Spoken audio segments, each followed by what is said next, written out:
Hoje vemos um grande movimento de desestímulo ao cidadão de buscar o judiciário, especialmente os juizados especiais.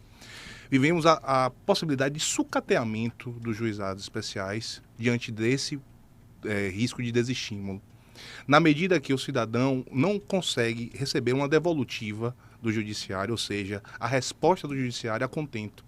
Muitas vezes porque não tem decisões fundamentadas e essa questão das decisões do valor arbitrado a título de dano moral, por exemplo, ínfimo, é realmente talvez seja a maior prova disso. Indenizações de 500, R$1.000. E a indústria, que antes era chamada de indústria do dano moral, que hoje passou a ser chamada de indústria do mero aborrecimento, é algo latente, é algo que existe nos juizados todos os dias, que vemos todos os dias. As decisões feitas em modo de produção em série, tal como naquele filme Tempos Modernos, de Chaplin, entendeu? Resultam em decisões, muitas vezes, com danos morais ínfimos na capital e no interior. Raras são as subseções ou as comarcas no interior que possuem juízes que conseguem valorizar os danos morais. E isso, Rui, tem um impacto social muito grande. Na medida que as empresas sabem que o judiciário não terá, não responderá à altura dos seus desmandos, as empresas continuarão a descumprir o Código de Defesa do Consumidor, por exemplo, e colocarão aquelas causas que eles sabem, né, apostarão no risco, necessariamente, no risco da demanda judicial, porque sabem que a maioria dos valores são arbitrados em R$1.000, no máximo R$2.000 em primeiro grau. E deixam, inclusive, de trazer propostas de acordo interessantes para as mesas de audiência. E quando nós, no caso, a Comissão de Juizados, por intermédio da OAB da Bahia, a OAB da Bahia, no caso, por intermédio da sua Comissão de Juizados, realizou um ato de valorização dos danos morais na frente do Fórum Regional do Imbuí, ano passado, no final do ano, a nossa presidente Daniela Borges, sempre engajada nisto, esteve conosco e nós efetivamente lutamos para que houvesse um olhar da sociedade e do judiciário sobre este problema. Né? Fizemos um ato de valorização dizendo não à indústria não ao mero aborrecimento. E justamente para que houvesse essa sensibilização do judiciário para mudar este pensamento, mudar o paradigma de decisão. Nós entendemos, Rui e Diego, que isso aí traria dois efeitos benéficos: a valorização dos danos morais, para que aquele que busca o judiciário, aquele cidadão que está aqui nos ouvindo agora, que tem um problema, que passou 7 dias sem água, Rui, entende? 7 dias sem água, 3, 4, trabalha com internet, passou 3, 4 dias sem internet, que teve um carro, que teve uma casa com problema por causa de uma construtora, de alguma coisa, certo?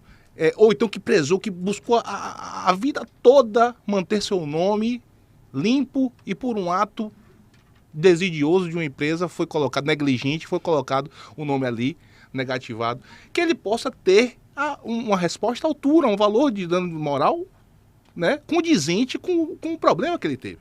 Então, nós temos dois efeitos benéficos aí. O primeiro deles é que se houvesse, as empresas soubessem que o judiciário iria reprimir, elas com certeza trariam propostas de acordo mais interessantes. Uhum. E, do outro lado, no final da etapa processual, nas sentenças, decisões mais próximas dos valores arbitrados nas turmas recursais poderiam diminuir o contingente de processos nas turmas. Verdade. Então, assim, existem dois efeitos benéficos, todo mundo ganha. Porque estamos inseridos, a gente está inserido numa sociedade de consumo. Né? E essa sociedade de consumo é inevitável que exista mais demanda. Só que você não pode frear a judicialização, porque esse movimento de desestímulo, para mim, é para frear a judicialização.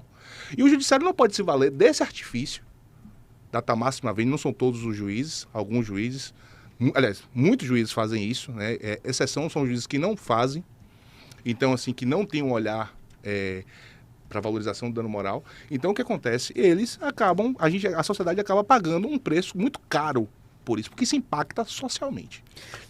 E aí vem uma questão nova, que há pouco tempo atrás não se imaginava em ouvir falar, que é a chamada advocacia predatória.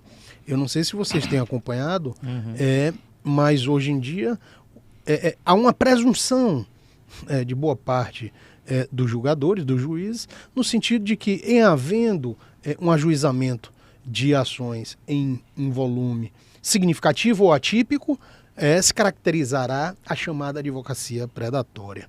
Quer dizer, todos os esforços são empreendidos para que se evitem as demandas, se evite o acesso ao judiciário.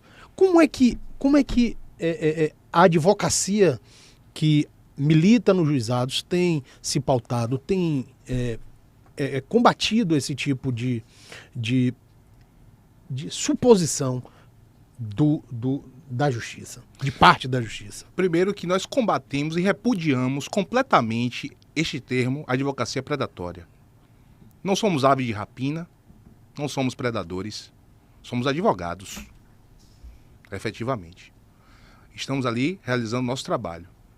Exceções à regra podem existir, como toda profissão, mas o grande montante de advogados da Bahia trabalham com lisura e ética. Então a OAB da Bahia, nossa presidente Daniela Borges, em muitas ocasiões repudiou e repudia este termo, advocacia predatória. Eu não uso esse termo. Em nenhuma reunião institucional que eu venha a ter. Então, assim, o que é feito pela OAB da Bahia é tratar essas demandas que chegam ao nosso conhecimento através de um trabalho maravilhoso de Silvio Garcês, que é o presidente do Tribunal de Ética e Disciplina, e sua vice-presidente, Emília Reuters, né, estão ali atentos, punindo, tanto é que a OAB da Bahia foi a que mais puniu essa gestão e a gestão passada, uma linha crescente de punições daquilo que nos é apresentado. Participamos de reuniões, inclusive nos é informado qualquer tipo de situação nesse sentido, nós passamos diretamente para o Tribunal de Ética e Disciplina e tratamos como temos que tratar. Agora, trazer esse estigma à advocacia, nós não concordamos e lutamos contra.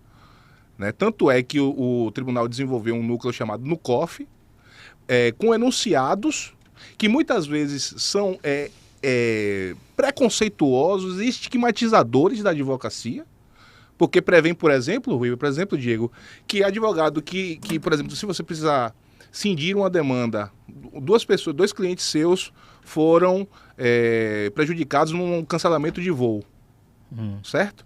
E aí você entra com uma demanda para um, e uma ação com um e uma ação com o outro.